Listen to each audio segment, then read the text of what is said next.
মানে মই দোকানত আছিলো, চাহ খাবৰ কাৰণে ঘৰত আহিলো। আহি জাষ্ট পাওঁতে দেখা পালো যে 5 টকা ল'ৰা মোৰ গাড়ীৰ হৰণ, মানে মোৰ বাইকৰ হৰণটো শুনি দৌৰি মানে বাহিৰত ওলাইছে। মই যেতিয়া বাধা দিলো, মোক মানে এটেক কৰিছে এফালে, গোটেইফালে ইয়াত মাৰিছে, ইয়াত মাৰিছে। মোৰ ৰিপাৰ্কেশ্যন, মই এটাক মাৰিলো, মুখত মাৰিলো, এটাক ধৰিব পাৰিলো আৰু ধৰি ৰাখিলো। যেতিয়া মই এটাক ধৰিছো, বাকী দুটা মানে মোক মানে সিহঁতক মানে তাক ওলাবৰ কাৰণে চেষ্টা কৰিছে। তাৰপিছত নোৱাৰাত মানে সিহঁতি পলাই গ'ল। মই মোৰ মা দেউতা আছিলে ঘৰত, আৰু কোন নাছিল ঘৰত। মা দেউতা অকলে আছিল। ইহঁতি যেতিয়া মই এটাক ধৰিলো, তাৰ হাতত টেপ আছে, মানে মুখত মৰা টেপ চেপ যে থাকে আজিকালি প্লাষ্টিকৰ টেপ, সিহঁতে টেপ চেপ চব আছিলে। মুখত মাস্ক পিন্ধা আছিলে, গোটেইকেইটা মুখত মাস্ক পিন্ধি আছিলে। 6জন আছিল, 6জনে একেলগত মোক এটেক কৰিছে। মই এজনক ধৰিব পাৰিলো, বাকীখিনি চব পলাই।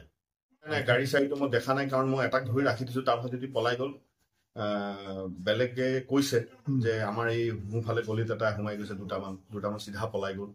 তাৰ ফোনটো মই পালো, তাৰ ফোনটো ৰাখি দিছো, এটা পুলিচক মই দিছো।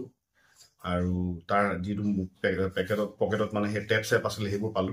সেইবোৰ চব মই পুলিচক হেণ্ড অভাৰ কৰিছো গধূলি 5:30-6টাৰ সময়ত।